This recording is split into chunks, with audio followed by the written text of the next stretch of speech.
When it comes to combating alcohol-related violence, the buck stops with Barry O'Farrell. So, where is he? The Premier resisted pressure to cut short his holiday following the death of Daniel Christie. Mr O'Farrell is due back at his desk tomorrow and is likely to face a fresh barrage of questions over his recent claims that assaults on the streets of King's Cross are on the decline. State political reporter Brigid Glanville.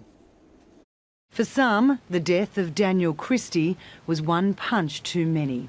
The public wants a stop to alcohol-fuelled violence, but there's been little response from the government. You could fire a cannon through Parliament House and not hit a member of the O'Farrell government. They've just got the feet up. Since the death of Thomas Kelly, who was fatally punched in King's Cross 18 months ago, the government believes it's had some success in the fight against alcohol-related violence. Over the past 12 months, we've seen a reduction of 1/3 in the amount of assaults up at King's Cross. But the real picture isn't that positive.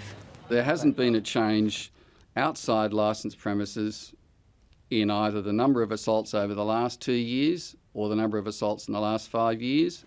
The figures show that in King's Cross, assaults on licensed premises have fallen by almost 20% in the past 2 years. But there's been no change in the number of assaults on the streets.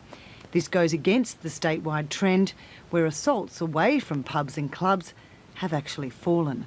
Campaigners are calling for tougher restrictions in King's Cross. In Newcastle, assaults after dark fell by 29% after a 1 a.m. lockout was introduced in 2008. Well, all I can say is that when we did the Newcastle experiment, they threw a few more things at it than just the lockout, but there was a reduction in assaults. Barry O'Farrell has been on holidays for the past 10 days, despite calls from doctors, emergency workers and the community for the government to do something. The Premier is nowhere to be seen. The Premier has been uncontactable.